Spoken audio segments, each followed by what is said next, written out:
hello, and welcome. Welcome to Positively Positive. I am your host, Susan Mintz. This show is amazing because everything, anything, all things related to HIV and AIDS is positively positive. That's who we are. Positively positive. No show like it in the country. And I'm proud and I brag about it because it had to happen that someone and some people had to keep HIV and AIDS out there in the world. So again, I'm Susan Mintz and welcome to Positively Positive. Our guest tonight is from Arizona, a friend of a friend of a friend. And we are getting stories in from all over. And it's marvelous. It's so personal. And that's another great thing about this show. It's not canned. It's not edited. It's not rehearsed. We are live. Glitches could happen. Things could happen. I mean, look what I'm dressed up as. This is serious? Yes, it is very serious. This happens to be Susan Mintz as Positively Positive. So the show is about that. If you have a story or you're personally involved with HIV and AIDS, just get in touch with the phone number that'll be on your screen or Campbell Health Solutions, or you may email me. All this information will be on the screen, and we would love to schedule you and have you tell your story. And that's what it's about. I am very, very personally involved because, as many of you know by now, for 40 years, I've been an HIV/AIDS advocate. And for 30 years since my husband passed from this, I have absolutely thrown myself into it. My wonderful late husband was bisexual. We were married for 25 years, and he was my best friend. But as it played out, and he told me we had to make a choice, and I abstained from a sexually active relationship with him. But it never stopped me from loving him. And until the day he passed, with hospice help, I never stopped loving him, and I wrote. I also teach a class on writing, and I want to talk about that also at some point. But writing saved my life because when he was in the hospital, that's the only thing I could do, is I could write about every day what was happening, the doctors, the meds, everything. I documented in these journals. And then years later, I put the journals into a book. And years later, it became Committed to Love. You can go to susanmintz.com. You may go to the Positively Positive page to see our previous interviews, or you can go to the books page and you can see why Committed to Love is who I am. And the other book I wrote is called And I Held Their Hands with a Hospice Heart. Stories of love, hope, faith, and loss. Mine is about a widow's journey through 4 seasons, hope, faith, love, and loss. So both books are marvelous and have done so well because of you. And therefore, they are on Amazon or Barnes & Noble. And I think Barnes & Noble has an ebook, but I'm not sure. I don't check any of this out. I just love to speak to you about you. That's what I love doing. I love meeting you. But anyway, they're available for $22.95 each on Amazon or Barnes & Noble, and I always suggest Amazon for quicker delivery, and you don't have to deal with anything. So, most of you know when glasses do come off, it's time that I introduce my guest. So why should tonight be any different? You know about the show, Positively Positive. You know about moi, Susan Mintz, or Susan Mintz. And the glasses are come off, and I will always say, oh, God, I love the makeup. I haven't worn this much since the 60s. That's the way I dressed. So, without further ado, I am going to say, Shellye Byers, come on into the studio.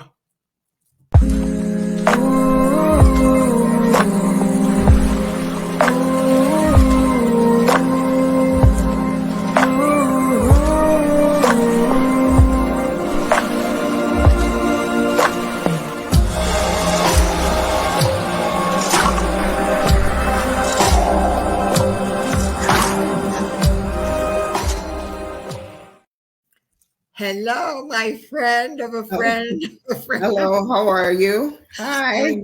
I'm great. We both look wonderful. You look great. You do too. It's so interesting. And you spell your name for me, or I can see it. Shellye. Oh, that's what I thought. Y-E. I think it's wonderful.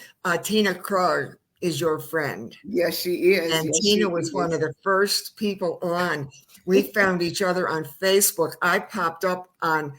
She said I Oh, popped up on her Facebook page the same time she popped up while I was on Facebook or something. And so she was so good about it. She just followed right through. And boy, she was one of the first guests we had on there. And oh her, my her God. interview has been amazing. She said that she would be sending me Oh, friends. yeah. She's a And when very special lady. Very isn't special lady. isn't she? And I'll get into all of that. And so I said, when I saw your name, I said, I don't know anything about this woman. And Ricciardo, who's the producer, I said, do you know anything about this lady?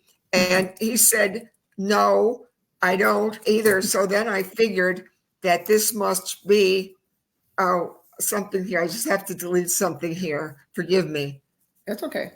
Forgive me for a moment. This is what happens when you're live. There we go.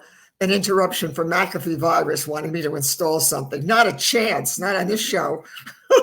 Well, I have a lot of things happen, but I'm not getting off this interview for anybody. So anyway, so she said that when I said to Ricciardo, I said, do you know anything about this lady? He said, no. I said, oh, this is somebody that Tina Krug said.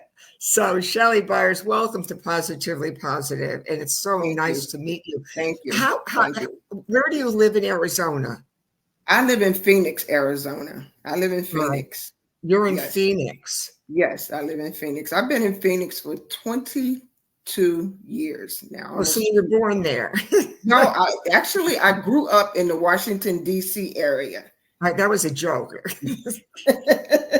22. We're both wish we were Oh, 22. Right. no. So you're in Phoenix, though, and Yes, you're going to see me look down once in a while. that's I fine. document everybody because I'll be putting everybody in a book eventually. Mhm. So that's why you'll see me look down once in a while. So you were born in Washington, D.C.? I was born in Kansas City. Oh, oh. Are you a Chiefs fan? Definitely. Well, Definitely. they certainly had some interesting things happen today, didn't they? They sure did. Wow, they went from ecstatic to deep Completely sadness. nuts. Yes, yes. It went completely crazy there. Yes, Isn't that's a yes. awful. Definitely. So you went then, but you said you were in Washington, D.C. Yes, yes. And that's part of my story. That's part of what I'm All going right, to share. so That take me on that. But tell me first though, how do you know Tina? I know Tina. I met Tina actually. There is this. There's a camp that we go to, and it's an HIV camp. It's called Strength for the Journey, and I met Tina at Strength for the Journey camp. That happens every year, and it happened. We go to Mingus Mountain, so I met Tina at Mingus Mountain Strength for the Journey camp. Uh, about oh my goodness, it's been probably about 8 or 10 years ago that I met Tina, and we go up there every year, and we connected. We just connected from the beginning, and I don't go every year, but I think Tina goes just about every year, but I don't go every year. But we connect like through Facebook. We met each other through different conferences, different things that we see each other from time to time. Because I think Tina, she lives in Tucson, but Yes. so we see each other along the way, and we call each other for certain things, and we just connect because we're in different. She's an advocate, I'm an advocate. We do different things with each other, and we just support each other. Yeah. So It's a sisterhood. yeah, just a sisterhood that we have. Yeah. And, she's a really strong woman with HIV and HIV, and we just support each other. So that's how we've met. So we just keep running into each other. So take me on your journey from Kansas City. You walk me through. One thing is, are you HIV positive? I am HIV positive. I was diagnosed in 1997, so I'm a long-term HIV survivor. And you're on medication, I I'm on assume? medication. I'm on medication. You look fine. Yes, I'm on medication, and I am, my numbers are good and everything. So I'm a long-term survivor. Thank God. Well, then now it's your journey. Now it's time for you to tell me how, where, when, and why. Those are all my questions. How, when, where, and why. Okay. Well, Kansas City. I left Kansas City when I was very young. My dad was. I got to DC when I was 4 years old. My dad was in the Secret Service. Okay. Oh. Yeah, he was in the Secret Service. He's one of the first African American Secret Service agents. Oh. That's how I got to DC. But for who was he protecting? Nixon. Or is that the secret? Nixon. Is that a secret? That's a secret. Nixon. All right. So the Secret Service can't tell me who her father was. Nixon. Nixon. All right. Yes. Nixon. Oh, Nixon. Oh, Nixon. I'll go back with him. Okay. But as far as my with HIV, because my parents, they were divorced early, but with where my HIV journey begins, in 1997, well, like I said, my parents, they were divorced early. My mom was a minister, okay? So I was a little promiscuous when I was younger, okay?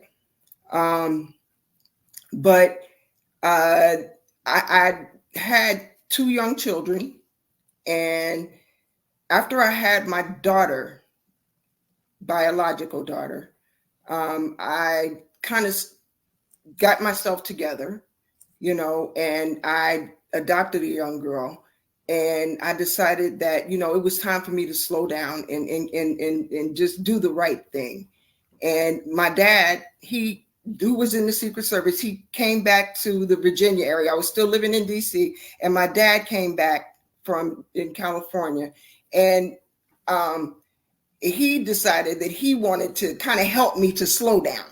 And let me ask you a question then. So you said you were very promiscuous? Yeah, I was one of those preacher's children. You know how they say pastor's children?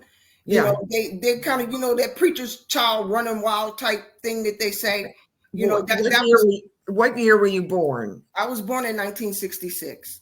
Oh, well, that's what I can tell, because I was born I was in 46, but we were also in a generation in the 50s, 60s, 70s that you didn't think much about anything. It was sex, drugs, and rock and roll. Yeah, and yeah, I was, kind of a little on the defiant side, and I was kind of out there and just out there kind of being a little defiant. They say do right, and I wanted to do wrong. I did not want to identify with, what my mother was doing. I didn't want to be that pastor's daughter thing.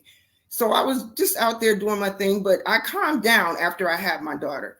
And then I adopted another little girl.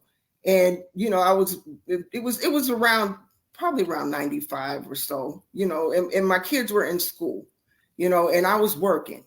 And you were a single mom working in the school system. So I was teaching. I have my degree in teaching. So I was teaching in the school system, and my children were in school. And my dad had come back. He had moved to California and gotten remarried and came back. And so, I rented a home from them on this property. And me and my kids lived in their, in their little casita that they had on their property, and just working. And my dad, he was in the church, because my family was really, they kind of was churchy type family. And then, he introduced me to his friend. He wanted me to get married and, start, the family. He just wanted me to do the right thing. And he had a friend from Kansas City, and he's like, okay, I got this friend that I want you to meet. He's a nice young man. I'm going to introduce you to him. And I did not want to like this guy. And he introduced me to him, and I liked him. I really liked this guy. He was kind of prominent. He owned his own business, and he was on the steward board in the church, and, we hit it off. And so we got together. We were engaged after about 6 or 8 months, and he had 2 kids and I had mine, and we came together, and things kind of moved along, and we were engaged and together. And after, I guess, about maybe about a year or so, maybe a year and a half, I started not feeling so good. I just started not feeling so good. So I went to the doctor, and we hadn't gotten married, but I started not feeling so good. And I was diagnosed with lupus. Because I did not fit that demographic at that Mm-hmm. time, because of, young single person family, and because we lived in Manassas, I just didn't fit it, so they gave me steroids, of all things, steroids. And I took steroids for about 6 months. And you know what steroids do when you're Oh yeah. symptomatic, and I started falling down, and my bones began to hurt so bad, Mm-hmm. and I was starting to have the cold sweats, and it didn't really click with me, but I started having all of those symptoms. And I remember I fell down my dad's steps one night, and I went back to the doctor, and I told him, I said, something's wrong. I told my rheumatologist, something's not right. I think these steroids are doing something to me. And at that time, you have to sign off for an HIV test, Yes. and she's like, I just want to make sure, we don't think so, but I just want to make sure, Mm-hmm. and I'm like, sure, everything's fine. It's been a while, years ago I was pregnant, but I know this isn't, but I took that test. 2 weeks later, I come back, and this is how I was diagnosed with HIV. This lady, and this is why one of the things I wrote in my in my description, it was like a grocery list, the way that this lady ran off my test. She's like, this is negative, this is negative, this is negative, this is negative. HIV test is positive, this is negative, this is negative, this is negative, this is negative. And when she said that the HIV test was positive, I tell you, it was like I was in a silent movie. I heard nothing else that woman said to me. Absolutely nothing else. I heard nothing else. The rest, nothing. I felt like my whole life just ended right then. See, I'm writing this down. I will not forget you, that's for sure. But I really, nothing else. I heard nothing else. The rest of that day, my daughter at that time was. I will remember this. Every story is very different. My daughter was 10. But to think that you were diagnosed with lupus first. You weren't married to the man yet, but you were diagnosed with lupus. You've been with the one man for a little while, but you were diagnosed with lupus and then put on steroids, probably pretty heavy duty steroids, because you didn't feel well. And they didn't do an HIV test at first because you didn't sign off on it then. It wasn't automatic. And then you really felt awful. And then you went to the doctor, your rheumatologist, was it, or your intern, ran the test and ran your list of labs off like a grocery list. Negative, negative, negative, HIV positive. You must have froze it in your tracks and really heard nothing else. It's like I can still, today, 27 years almost later, I can still, that's the one thing that sticks in my head today. It still sticks in my head. And yeah, it's the one thing that I still remember today. So how did you react? After the reaction, what did you do? I just froze. And I really, and she was, it was like she was German. So she was very like, oof, oof, oof, oof, oof. And she had no feelings. And she just gave me a card, referral, and sent me on my way that day with nothing. And being an African American woman in 1997 in that area, it was like there was nothing for me. No. There was nothing, absolutely nothing for me there. Nothing, absolutely nothing. You felt isolated. You were totally isolated and alone. There was nothing for you. Yeah, there was nothing. I know that and I'll go back to church because that's what I was involved in.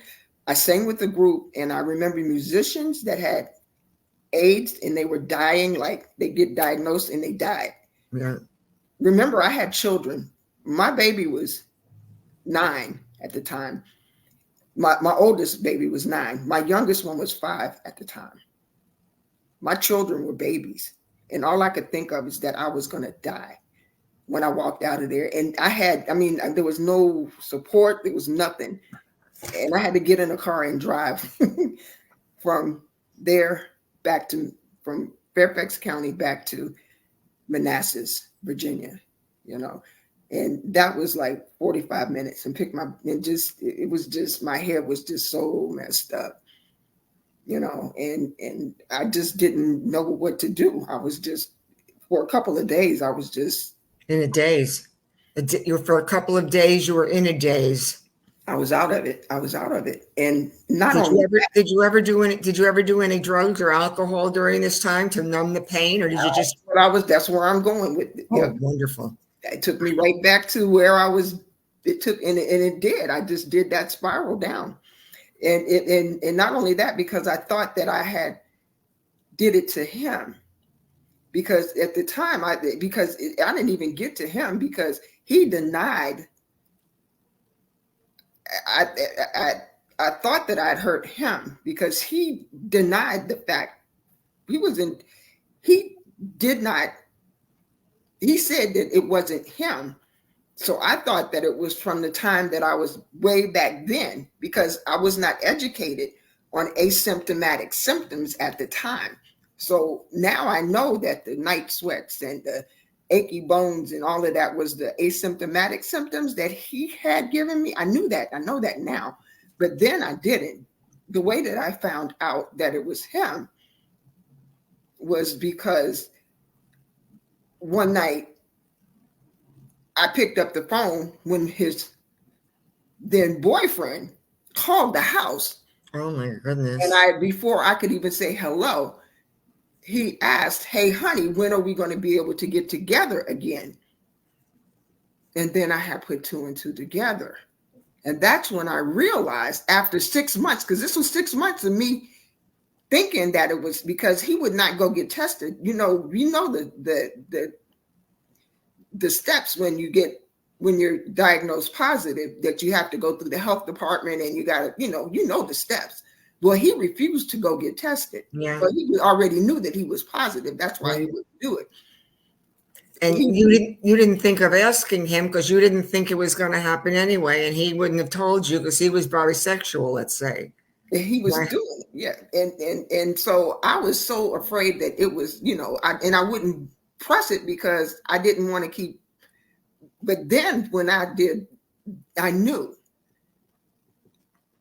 And so what happened, I ended up, the baby that I had adopted, because of all of the chaos and confusion between me finding out that it was him that infected me, after all of that, I ended up, because I did relapse. I did go back into the drugs and the alcohol and all of that stuff. This is a 2-year process. Right. And the substance abuse. I ended up sending her back into her bad situation, back to her family. I lost her for a couple of years again. Sure. And my daughter that was 9, my sisters had to take her from me. So I lost my children for a couple of years. Mm-hmm.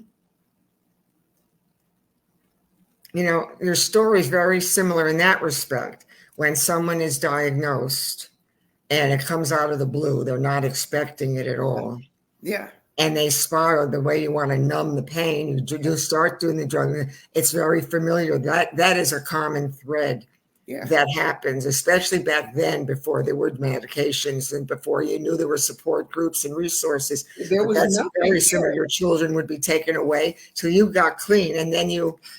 And it wasn't and the thing is that my family was my greatest support. My family has always supported me. My family has never not supported me. My family was the ones that took my children and always has been there for me. My family has never not, they have never treated me any different from my diagnosis. My family has never made me feel like I was dirty. My family has never made me feel like I was different.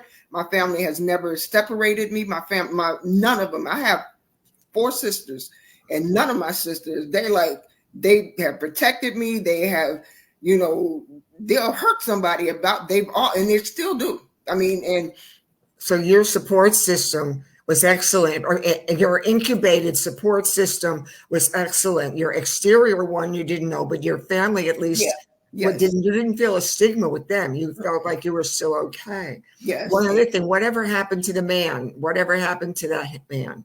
I don't know, because my father, when he found out, he went there, and I don't know. I know that he went back to Kansas City. He did go back to Kansas City. Okay. And after that, I don't know what happened to him. But I stayed my mother remarried and came to Phoenix like 2 years. When I was diagnosed, my mom was living in Phoenix. So I really came here to die. I came to Phoenix to die. I came here to die because I could not take my addiction had really gotten the best of me. And I brought my daughter, because I knew that she was about 12 at the time. I lost the other one. So my daughter, I brought her here to my mother, and I came here to die, but that's not what God had for me. No. He brought me here, and there was this place, because remember, this man was on the DL. He was on the down low, right? Now, I always say that God always has jokes for me, okay? And that's my God. My God always has jokes for me. He does. And I'm grateful that he does, because he makes me stronger. He makes me a much stronger person in that. And I'm very grateful, because everything that happens to me has made me the woman that I am today. And also now your ministerial background from your mother, when you were older and wiser, but you had HIV, you went back to her in Phoenix, but you went there to die. But your background in ministry with her, that's strength in the Lord. It's definitely done that. Went back into you then, and that's what pulled you out of this sadness and depression. It has. Am I capturing this properly? You have captured it exactly. You are so right, because I came here to do one thing. He's like, you came here to die, but I'm bringing you here to live. You're going to live. You're going to be a rebirth here. Because there's this place that was right down the street from my mother. It was called the Phoenix Shanti Group. And the Phoenix Shanti Group, I called it a one-stop shop, because it was a place that serviced people that were HIV positive, that had substance abuse issues. And the people there, it was a 2-year program, right? And you know who were my support system? They were all gay, male. Yes, they're the best friends ever. I know. I was married to one. They all, and they still are the best. And I needed every last one of them. That's so glad to capture that one. Gay men like the best friends for a woman. They were, and they taught me how to forgive myself. Yeah. Not myself. They taught me how to love myself. They taught me how to accept myself. Right. They taught me how to understand that love yourself. Disease did not define me, that it was just a part of me. You know, they taught me, that place taught me so much. And when I left there, I was telling my story. I was grabbing women, because there was a lady that because I was there with the men, I had to go and find a woman to mentor me. And the lady, she told me, she said, you have, because you're living with because I was the queen bee there, and I ran everything. You were the mama. I was the mama, and I loved it. And I still do. But it taught me that to learn how to look at people and see just people, to understand just people. I used to do that when I was working in the school system. I did it with children, but being there with them, it just kind of made me evolve into adults the way that I do with children, because I work with special needs children. Oh, and my people heavens. ask me, how were you able to push the special needs kids so hard and not feel sorry for? I said, because they're kids and they have to learn how to walk on their own too. They have to learn how to be able to stand on their own 2 feet too. And it's the same thing with these guys.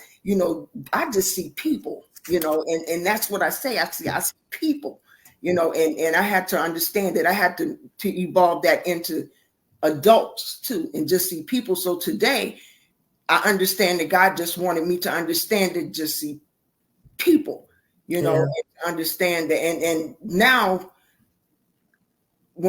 because I am a preacher today, what I did not want to be. Yeah. And now I can go into the church and just see people. I don't care who you are.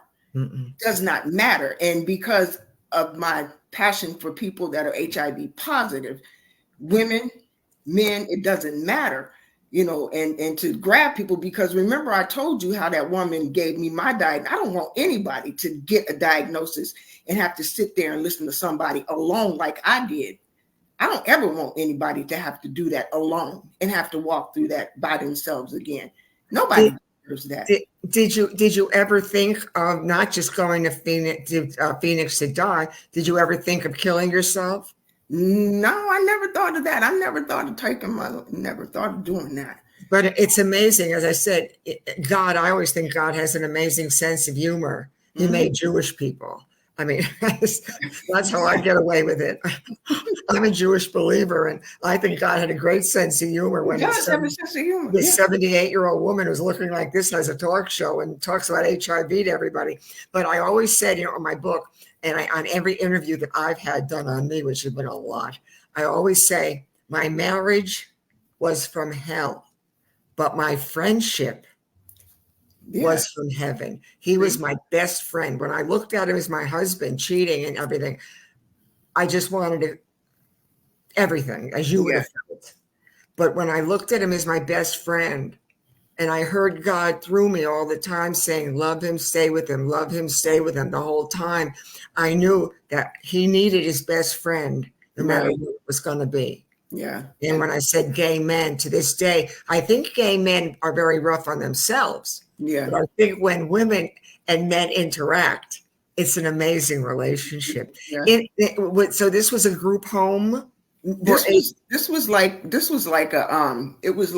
they had like transitional housing places. Okay. They had transitional housing. Right. So they allowed people in, and it was so amazing. It started out as when people were dying of AIDS, it started out as that type of place. But then when people started living with it, then they started using it as a transitional. And then when people started, like you said, a lot of people that were getting diagnosed, like you said, like I told you, and the first thing that would happen is you would get that, you would get that big boom, and then you would start with the substance abuse and stuff. Then it started doing that, treating people that way, and it would use it as use it with the substance, treat people with the substance abuses and the mental health issues and things like that. So it kind of evolved into it serviced the need at the time for people with HIV, with the HIV needs at the time. How many people were? Because basically it was almost a hospice in the beginning where people were dying. And then as people started living, when the cocktails came along and the better medications and people started to live, it went from hospice, it went into transitional. And then are you involved with them to this day? It does not exist now. They closed Shanti about 3 years ago. They closed, the agency closed. Financial reason. Yeah. I was on the board. I was on the board of directors for about 3 years. After I graduated from there, I did join the board of directors I was on there for about 3 years. I went on the board of directors for about 3 years. Yeah. I went back and joined the board of directors afterwards. Yeah. Did you find that because of the regulations with the money that for the support groups, because I know in the 90s, even when Jeff passed, the 90s, there were so many support groups. The mom and pops were running them because it was their sons that were dying, or it was just active. It was just activity, so positive. Even though it was a negative thing, there was so much more action, and it's gotten so calm and calmer and calmer. And because of the medications are just keeping people are taking them, and you're living long and healthy lives. Yes. But the support in general, the financial support, has dried up for so many groups or institutions or agencies that were doing this type of work. Yes. And now they're fighting for dollars. Do you find that in Phoenix that? Yes, Phoenix is very hard. It's hard. And that was one of the last ones that really focused on that. And it made it hard for them, because I know that the last time that they were really focused, they started like allowing certain clients to come. And because they had like a certain like target, a lot of the clients that they were having there, because of certain regulations, and because it was starting to become a flop house. Yeah. And Shanti they didn't believe in that. And I understood what they were saying. They were like, if this is what you guys are saying that we have to do, then we cannot do this. No. They were allowing, the clients weren't required to do the work, and it was becoming a flop house. They were allowed to do drugs, and not have consequences, right. And that it's not conducive to the recovery. It's not conducive to the health.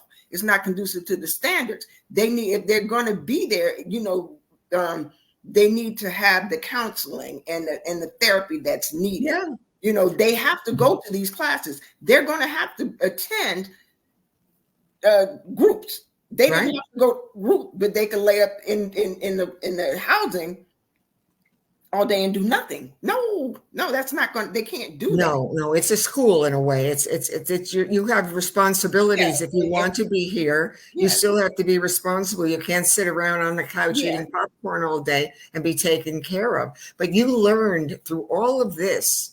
You learned from where you were born to where you went to where you're in Phoenix. You learned how to love yourself, hug yourself. You learned you got your self-esteem back. Yes, and as a result of that, because my daughter, remember I told you my daughter was 9 when I was diagnosed, and my daughter, and she was impacted the most as all of this. You know what my daughter does today? She's an HIV case manager. She's I gotta say she's a doctor, an infectious disease doctor. She case manages HIV clients today.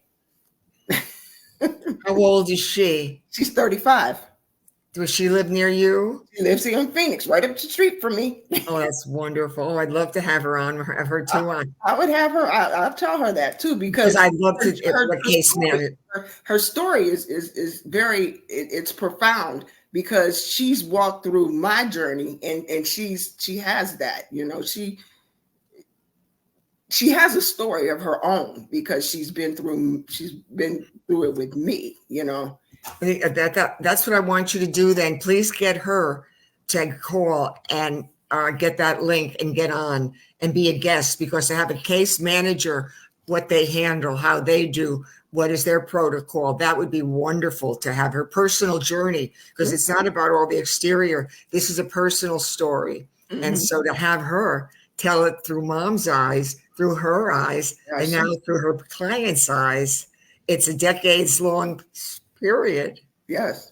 Isn't this fun? Yeah, I'm pretty proud. Yeah, I'm pretty proud. But isn't this show fun? Don't you? I love it. When's the last time you just had this kind of a free flow about something serious subject, but it just flows like a story? It is. That's why I laughed when the last time I'm like, oh yes, I definitely want to do this. This is I love talking about this stuff. I love it. I know you do. It's wonderful. All our guests, I have not had to coax them. One of the worst things is when a lawyer says, just say yes or no, or you have a guest on a show, not me, but I mean, even on national TV, and you have a guest on, and it's, pull it out of them. But, just talk. That's what you're on their show to talk, is to talk. So talk. And when they don't, it makes you uncomfortable as a listener. Yes. But your daughter will be wonderful. What's her name? Her name is Shellye. Oh, spell that. SHELLANTE. I wonder if she's a little bit like you. No, She'll she's prissy. I'm not prissy. Oh, but anyway, so no, when I see that name come along, at least I'll know who she is. And that's one. So what are in Phoenix then? What are you doing? What's your other child? Where is your other child? She is a flight attendant. Oh, how wonderful. Her The name other is child. Alexis. Yes. One is an HIV case manager in Phoenix. The other is a flight attendant. Yes. Boy, do you have an incredible, I can hardly wait for this one airs. This is going to be wonderful. Now tell me what you do personally. Is your mom still alive? My mom passed away in 2016. Okay. And my dad just turned 80. So he's in California. He just turned 80. Yes. You're close with your mom again, and even your dad, you got close. Yes. Yes. The other thing is then, so what do you do then in Phoenix? Well, I'm very active in the church, and I still go to. I'm working with the Leading Ladies Society group, the same group Tina. She nominated me for that, so I just had a meeting with them. So I joined the. I'm doing this. I'm sharing my story with them for next year. So I'm on one of the committees for that. And also I am doing storytelling throughout Phoenix, which is I'm sharing my story for various groups and agencies out here in Phoenix. And I'm still advocating for women throughout different agencies here in Phoenix. I just walked this out. HIV found you because it needed you. Yeah. And I've never said it that way before, and somebody listening might think I said something different. No, this woman contracted HIV from a man she really liked. He was just bisexual. He wouldn't get tested. She found out he had a lover. She left. She had to get clean. So she goes into Phoenix. She ends up living with her mom. She ends up getting clean. And next thing you know, here she's involved with all. This is the community activism. When I said that there's two common threads with this program, this show has two elements that have been with every single interview.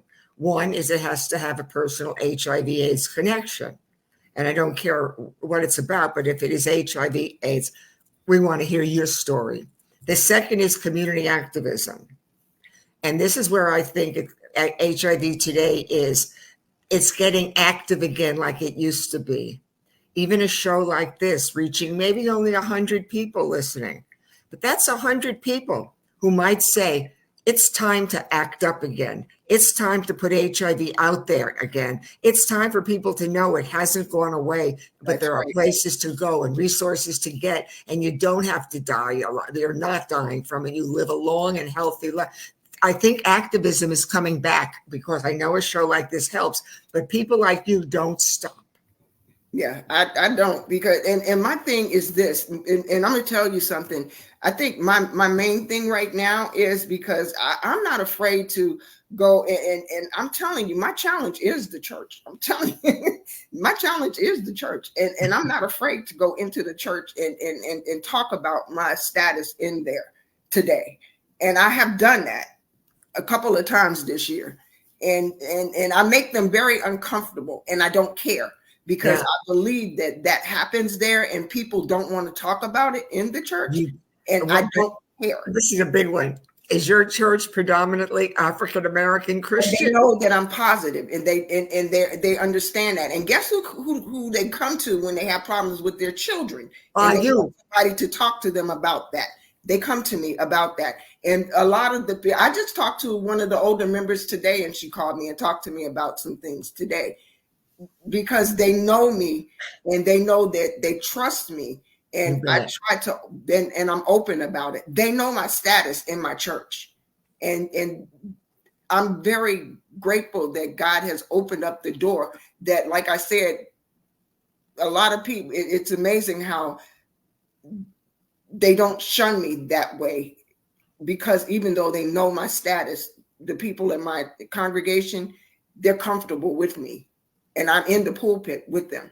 That's wonderful. But is it a predominantly African American Christian church? Yes.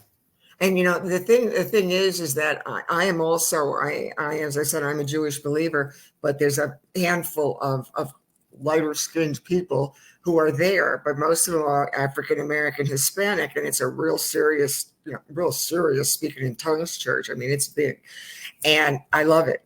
I've been there 20 years, and I get calls all the time from people in that congregation who know my story, that I'm negative, my story, my books. They know all about everything, and I'm the one that they call when they don't want anybody else to know. That's what they do. Yeah.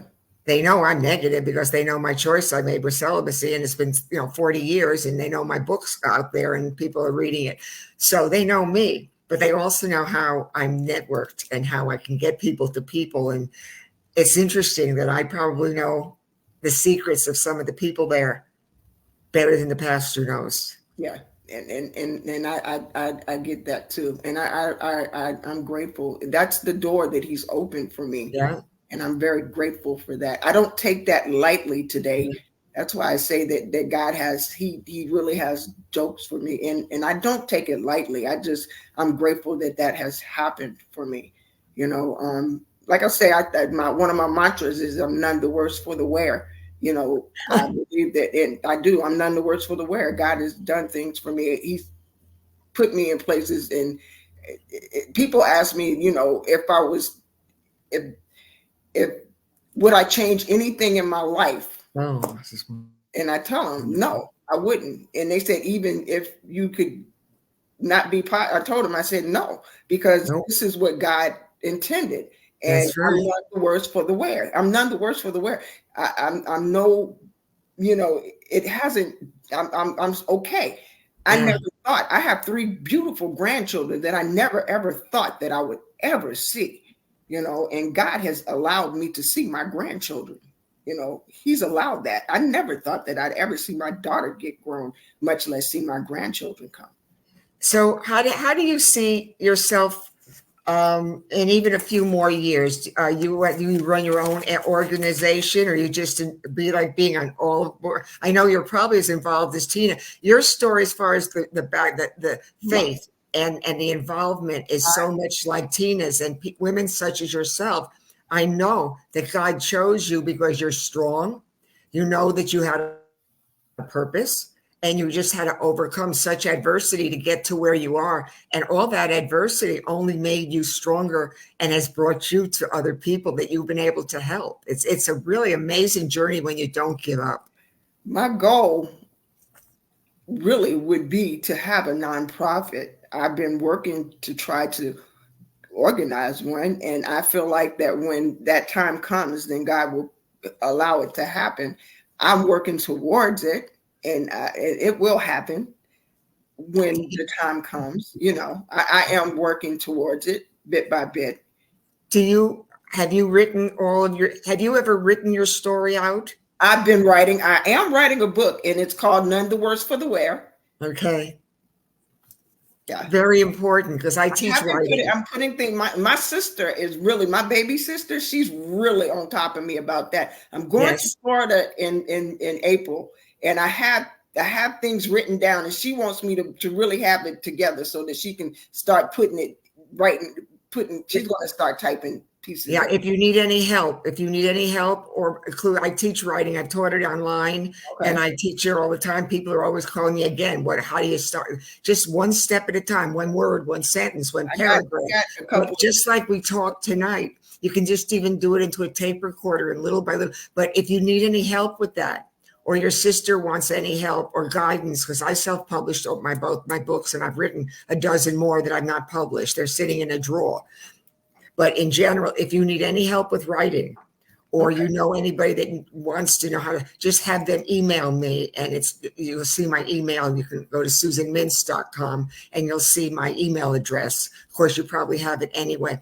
And how can people get in touch with you if they want help or they need to hear a story like yours? What's your contact? And we'll run it at there. You can use my email address and just put, use my email address, and then what is that, so we can put it on the screen? Ganny'sGirls@gmail.com. All right, say it slowly. Spell it out for me slowly. Okay, 1. The number 1 or number 1. Number 1.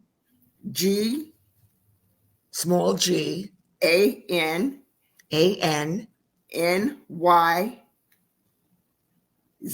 as in zebra, GIRLZ at gmail.com. When Ganny's go, girls. one, and it's a G, excuse me, like go, right? Go like girl. Girls. Yeah, GANNYZ, girls, GIRLZ at Gmail. That looks so familiar. I don't know why, but anyway, that's wonderful because people may, and there got you right there. Yes. That's correct. Yes. And that's wonderful because people may. I mean, this airs all over. Yes. I mean, and that's why people like you, your daughter will be, and you'll tell somebody else from one of your church or your organization. It just spreads like that. And that's what's so great. It's so personal. Oh my heavens. So you'd like to have your own nonprofit? Yes. And I'm working on it piece by piece. You know, I'm putting some things together and I haven't stopped, you know, but I had to slow down a little bit and because some other things came up and I know that it'll happen when it's supposed to happen. You know? Yes. So. You can't make certain things happen. You know, they say, don't choose your message chooses you. Yes. And that's a part of it. And so both your children are quite successful. Look at what the stories they have that their mom has gone through, and look how they have their own stories. Both of them do. They do. And they're married with grandchildren, you said? Well, my younger one doesn't have any children, but my older girl, she has 3 kids. Oh, the 3. 12, 11, and 7. Yes. She's the case manager. Yes. She's the one I'm going to be speaking with very soon. Get her to get up there. She needs to tell a story. She's definitely got a testimony. She does. She has a definite story. And so, but how does the media in Phoenix, or what are the resources like in Phoenix? I mean, is it Tucson's the capital or Phoenix? I always get it mixed up. Phoenix is the capital. Phoenix is the capital. How is it there for people like who are HIV positive? Actually, Phoenix has good services. They have pretty decent services here. Actually, I belong to a pretty supportive women's group here. It's called Bob. It's what is it? Bridges Over Barriers. It's a women's group here.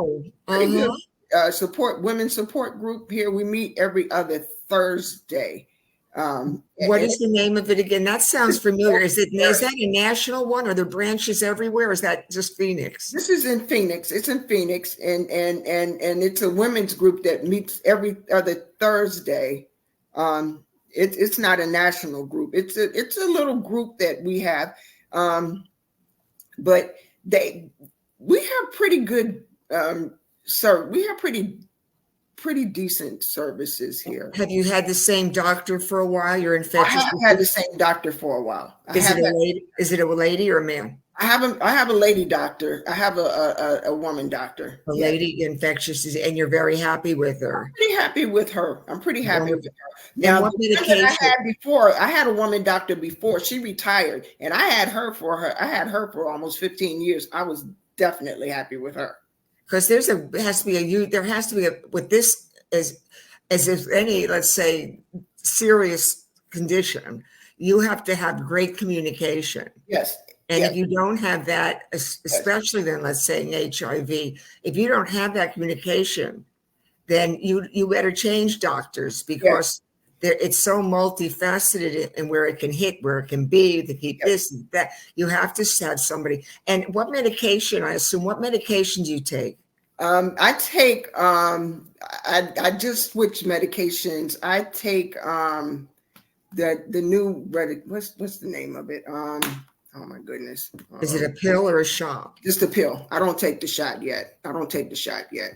And but you feel good, right? You got energy, and is it a pill, 1 pill a day? Yes, 1 pill a day. Yeah. Okay. I can't remember the name. I always remember. I like mentioning it because in case a drug company, pharmaceutical company would like to sponsor the show, I'd be really thrilled to mention it. I take Descovy. Oh, that's on TV all the time. Descovy, and actually my CD4 count is like it's over 1,000. Oh, that's wonderful. It's over 1,000, and I'm undetectable. So yes. Oh, it's COVID. That's wonderful. Well, whoever makes that drug, when I see it on TV, we'd like you to sponsor Positively Positive, because we tell stories that are real about people who make a difference in their community with HIV and AIDS. Right. Oh, it's so wonderful. I'm so happy. It's so many times there's things can happen and you think that, oh, it's not going to work out. And sometimes I get a little crazy thing, oh, I'm going to get dropped, or we're going to get a storm come through South Florida. We're all remote. Here you're in Phoenix. I'm in Boca Raton in a little condo, and my neighbors are always going by, and I keep saying, please don't talk to the mailbox, or please don't have the dog bark. And I always tell the people upstairs when I have a show, so they'll be quiet. And then here, my producer, Richard, he's in West Palm Beach. Oh, wow.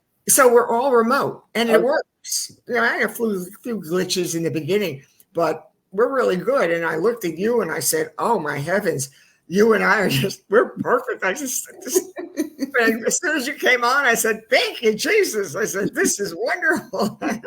So what I want you to do is I want you to keep writing. Okay. That's your homework from me. Okay, I'll do that. Keep writing. You have a marvelous story, and go into detail. I will. What people do is get the details. That's what this show is about. Yes, details. Ma'am. I want to know every little detail. Put that in your book, or even say every little detail. Okay. By Shellye Byers. That's what I want. My story. And with you keep writing. And you keep speaking out, because God is not done with you yet either. He's not done with me, and he's not done with you. That's for sure. What would you say that the stigma, have you seen the stigma of HIV change, or how do you feel since you've been in the 90s? You've been 30 years. I've seen the stigma change, but it makes me a little bit nervous sometimes with these young people today. I think today the young people are getting a little lax. It makes me a little nervous sometimes, because I think this U equals U sometimes. It makes me a little nervous. Yes. Because I think they're a little too relaxed. You bet. That's what I feel like. Maybe complacent. They say I'm complacent.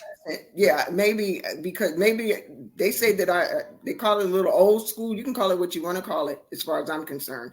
But I just think that, like you said, HIV is still it's still here, and if we really want it to HIV to be eliminated, we talked about it again. Get it out there. The media has to cover it. That's right. It's still here. And we still need to be aware of that. And I think that. Yeah. I mean, when I was doing, in the 60s, and so when we were doing, it was all rock and roll, and it really was sex, drugs, and rock and roll. I think when I was high, when I was stoned, and I was now. I didn't care who, what, where, or when. It was a lot different. The youth today, one of the things I firmly believe is not only under 25, let's say, but my baby boomer group has also gotten very complacent. Yes. And not because of anything that they're seeing. It's because they're lonely. The women are lonely. The men are taking pills that keeps them, and then they want to just have sex because they've got the time, the resources, everything else. I think HIV is going to resurface. Exactly. And that's with an insurgence, whether it be young or seniors, because of the media not wanting to continue to cover it, because the drug companies making it seem like it's okay, because all you got to do is take a pill or take the PrEP and you're going to be fine. Complacency in the last decade to 15 years is killing a group of people that's going to come back. That's what I mean. That's my thought too. That's what my thought is too. I understand the U equals U thing, but I still say that we still need to be mindful that HIV has not completely disappeared, and the pill is just not going to take care of everything. We still need to be mindful that HIV has not completely disappeared, and the pill is not going to take care of everything. It's just no cure, and there's no cure. There's no vaccine. You only have to make safe choices. But when you're high, especially the drugs that are out there now, Then Yeah. you're getting high on all this stuff. Our stuff, at least, was, just Yeah. marijuana. We were clean. You can't There was make nothing. What's out there today, you definitely don't even know who, what, where, why, or when you were. So it's a very dangerous mix right now that's going on. I just want to say personally, in case we didn't hear the music, we were so engrossed in our conversation. I don't know, but we have been incredible. I want to absolutely say, Shellye, I thank you for the most amazing, amazing interview. And please give Tina a shout out I to her, definitely, Miss Tina Renee, and definitely. also your daughter. Yes. And then you have the information where we can contact you at your email. We listed that. And also, we want to remind people, get tested. Definitely. Know your status. And you're watching Positively Positive. I'm so excited. I'm so excited. That's like the song by who is it? Yeah, I'm so excited, that type thing. Gloria Gaynor, or one of them from the disco era. The main thing is, though, that we want you to get tested. We want you to make healthy choices. And thank Campbell Health Solutions and Richardo Jackson for taking the initiative when I approached him about this show to say, let's just do it. And here we are. So in case we do just get cut off, because I didn't hear the music, I just want to say, make sure I got my thank yous in, and that I look forward to interviewing your daughter and say hi to Tina. But anything else now we want to talk about? I feel like we got the show in. We're good. But anything else we want to talk about? What do you like for dinner? Oh, a little late, sir. Thank you so much for having me. I so appreciate it, and I enjoyed this so much. Thank you so much for having me. Oh, what a blessing. Isn't this show great? It's so much fun. I had so much fun. Thank you. You can take a serious subject and you can still make it happen. Yes. You have to have the passion. That's all. You have to have the passion. And so now that we heard the music, so Shellye, what are you having for dinner? Chicken.